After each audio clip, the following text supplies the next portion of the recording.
we actually have results that show us that there are times when the test is clearly not working. One that's quite amusing just came out of China in a pre-publication paper. A 68-year-old Chinese man went to the hospital with symptoms that didn't sound that serious, but he tested positive for coronavirus and he went to hospital and he got better and he tested negative twice. So they released him. But then they tested him again and twice he tested positive and he was readmitted.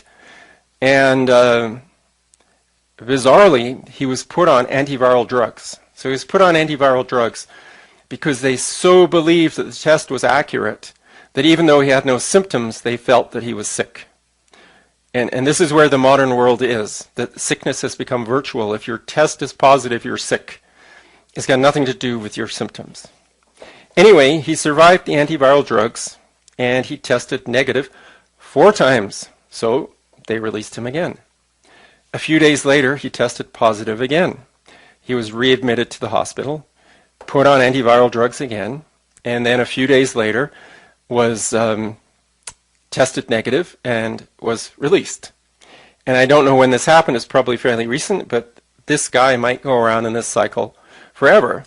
It's kind of funny, but if you were this person who was, what's that song about the subway in Boston, the Kingston Trio, and somebody got on when the fare was $0.10 and they increased it to 15 cents and he only had $0.10 so he couldn't get off, and he's still on the subway going around and around because he can't get off. It's a little bit like this. I mean, is this 68-year-old guy going to be spending 2 years effectively in jail, going to hospital, being let out, going back to hospital, because his test results are screwed up? In this paper, it was clear that the scientists had not seriously considered the possibility of a false positive. It was not mentioned. Another paper from China reported on consecutive testing results from 27 people out of about 600 patients. I think it's about 5%. These are people who had rather inexplicable test results. So they defined the test results as either N negative, P positive, or D dubious. They didn't define dubious, but I assume what this is that the cycle count is, say, between 37 and 39, such as one paper that I looked at. And so if they had 36 or less, they were positive. If they had 37 to 39, they were dubious, and 40 and over, they were negative. I assume it was something like that, even though they didn't define it. So I will read some of the test results. And remember, these are consecutive results. They probably were several days apart. So we had one person who was dubious, dubious, positive, dubious, dubious. Another person negative, negative, negative, positive, negative. Another person negative, dubious, dubious, positive, negative. There was somebody in there who was negative, positive, negative, positive. Positive, positive, negative, dubious, positive, negative. Negative, positive, negative, positive. Positive, negative, positive, negative. Positive, negative, positive. Several people had that. So I don't want to bore you with these, but there were 27 different people who had bizarre results that do not fit with the they do not allow you to believe that the RT-PCR test is accurate as used for coronavirus, or that the viral theory is correct. So one of the things you could believe is that the RT-PCR test is seriously flawed, and it can produce either a lot of false positives or false negatives. Another thing you could think of is that the RNA is not viral, and so the fact that the RNA comes and goes, that's what RNA does in your human body. If you're under some kind of stress, your body will produce a certain kind of RNA. And then when there's less stress, there'll be less RNA. So you really can't say that RNA coming and going is anything special. Another study, this time with data from Singapore, did RT-PCR tests almost daily on 18 patients. And the majority of people went from positive to negative back to positive at least once, and up to 4 times in one patient. So if we assume, again, that a positive test is infected and a negative test is uninfected, then these people went from infected to uninfected to infected in a hospital environment with all the best infection control procedures in the world. How could this be? Well, the most logical thing to think is, well, the test is not accurate. So maybe the cycle threshold is too high or too low. But we could move the cycle threshold. This was a cycle threshold of 37. We could move it to 40. And maybe some of those people, instead of going positive to negative, would have stayed positive because they would have had a cycle count above below 40. But maybe not. Maybe we would have had different people going from positive to negative back to positive. And if we changed it from 37 to, say, 35, we might have the same thing. There's no guarantee that any arbitrary selection of cycle threshold will result in no anomalous test results. But it's so important to the viral theory that people believe the tests, that despite all of this contradictory information, the tests are still treated as if they're absolutely accurate. I listened to the chief health officer of my province of Alberta, a woman named Dina Hinshaw, and I think it's really important to understand that these public health officials are generally not scientists, and they are embedded in a very conservative, hierarchical system where critical thinking is not really encouraged. She said that if you are in contact with a coronavirus case and you test negative, you will be quarantined because you might still be incubating the virus. This is a fundamental misunderstanding of the RT-PCR test.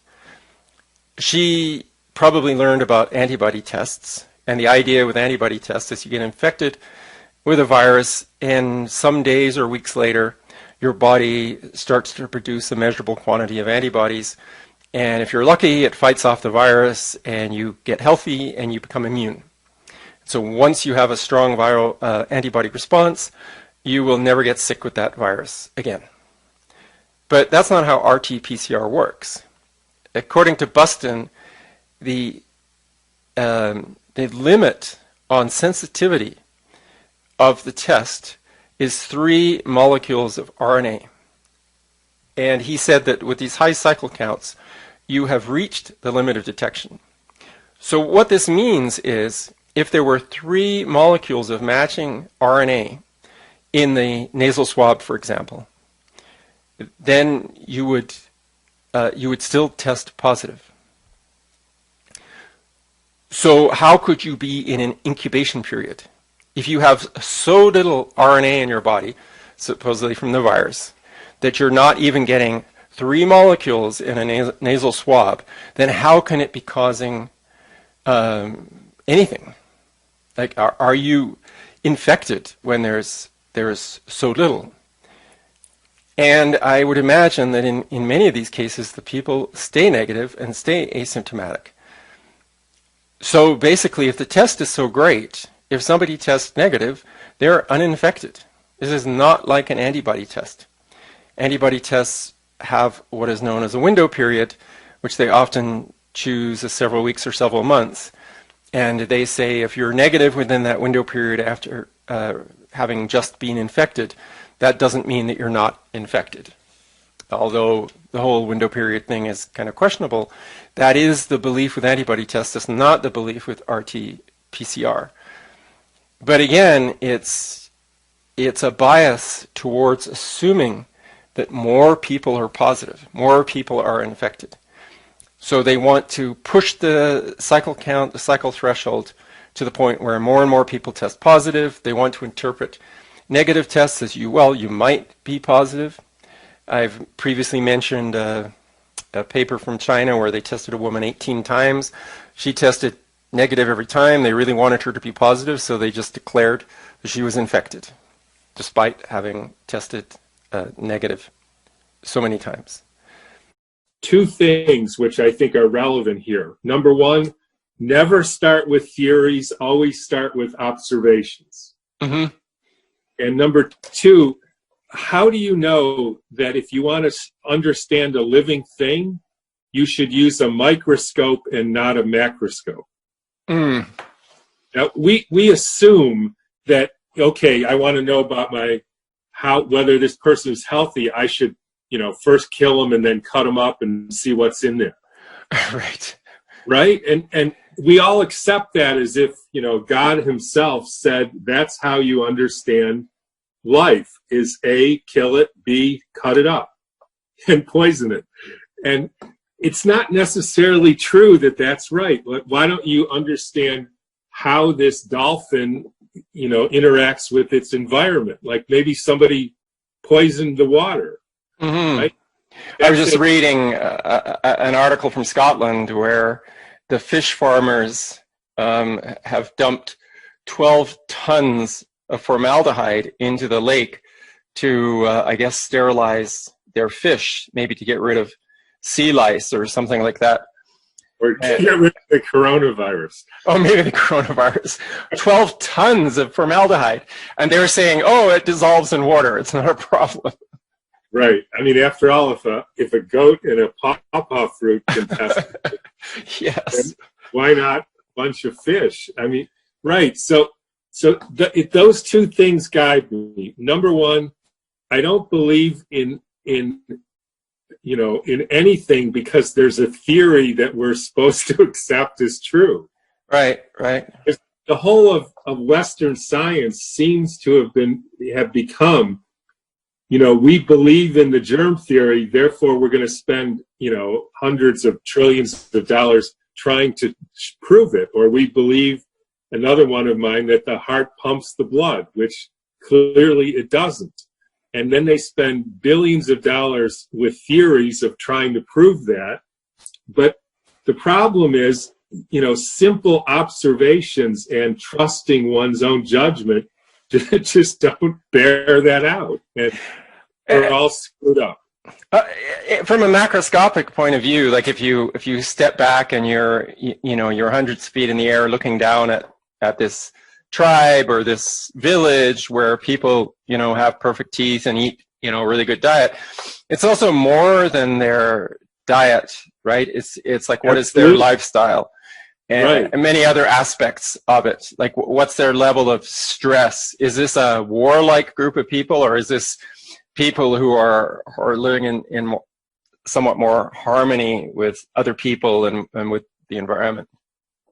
Right. And the way they think, we come at this with theories that, oh no, your health can't possibly relate it to be how you think, or your work, or whether you use money, or whether you have to get on the subway, or whether your water is full of, 164 different toxins. The point of it is, why are all these things excluded without any evidence? I mean, and I'm not saying that, people who believe in the germ theory or any other theory, that by definition makes them sick. But on the other hand, I don't know that it isn't the case either. And that to me is what investigation or actual science should be about. Just, what do you see? Now, it may be that it's people who, are warlike, have rotten teeth. I mean, I don't know that. And I don't know that it's not either. So I don't think we should do science. I mean, that was Goethe's whole point. Just stick with the facts, trust yourself, trust your observations, and not only that, but practice observation. And he actually taught people how to practice, and I was very specifically, trained by some people in how to observe and how to ask questions. And so I've been doing that for, 40 years. And that's important. Aren't very good at it. They don't. Yeah, as a botanist, one of the things I would walk across a hill for exercise or something, and I think, right now I'm seeing 2 or 3 different kinds of plants, but I know that if I get down on my hands and knees and I start writing down, what's actually out there, the mosses, the lichens, the little flowers, the different kinds of trees and bushes, that I might be able to come up with 100 different plants that are actually on the hill. But when we walk across the hill, we just see a bunch of green stuff. We see a bunch of trees and a bunch of bushes and a bunch of grass. And we don't realize it's actually a very rich environment. We just walk right through it. And the natural environment is far richer, actually, if you look at it, than a city environment. Right. I mean, I've observed in big cities like Boston or New York, it seems to especially be on the East Coast, that some people seem to, behave like they're excessively stressed, right? They're not behaving by what I would call normally. Yeah, everybody, basically. Not everybody, but a lot of people. Yes. I mean, I think a lot of people deal with stress. Normal now.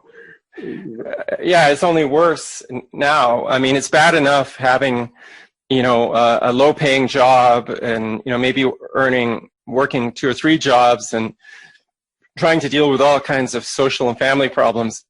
And now you don't have a job. And you still got all the same problems, but now you got the stress of, when am I going to work again? When am I going to start seeing some money come in?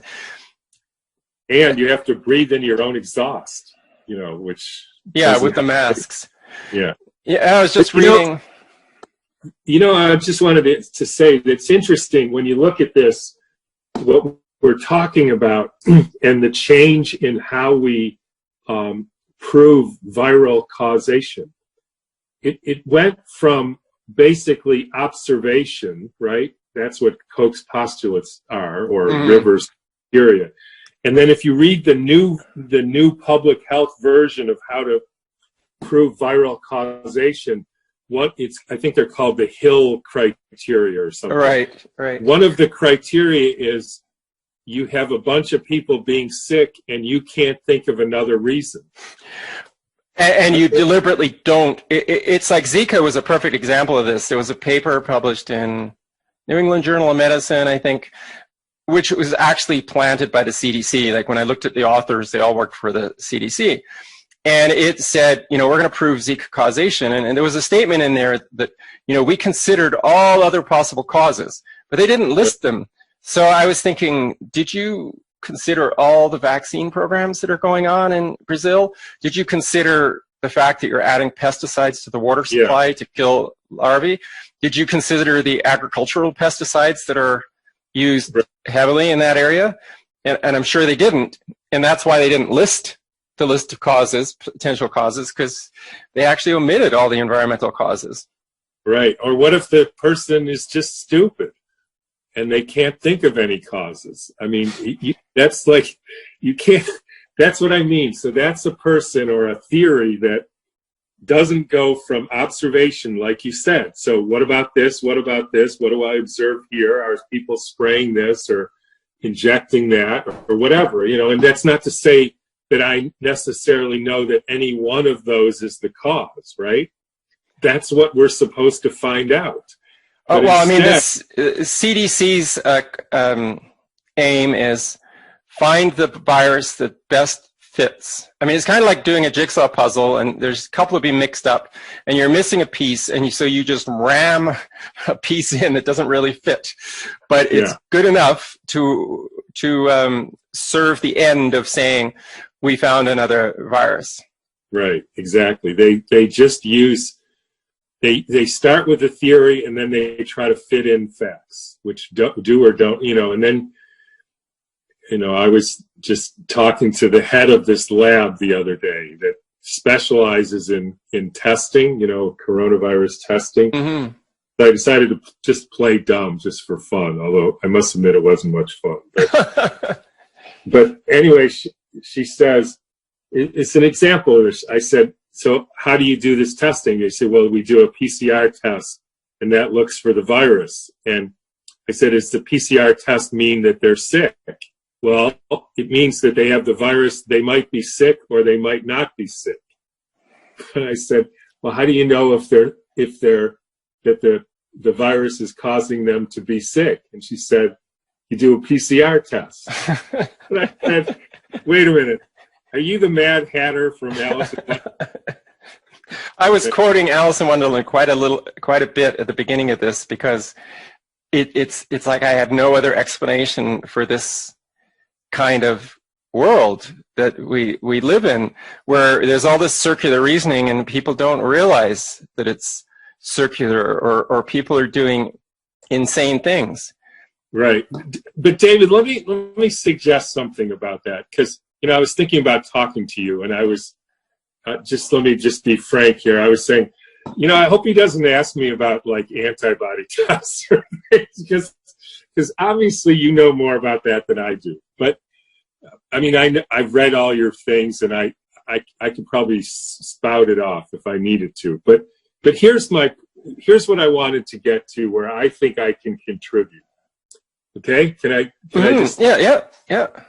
So here I am, I'm writing this chapter about, how they actually, quote, found the virus, which means how they didn't find the virus, or how they do the tests. Right. I mean, it's all just complete craziness. And so I write this, spent, 4 hours writing it.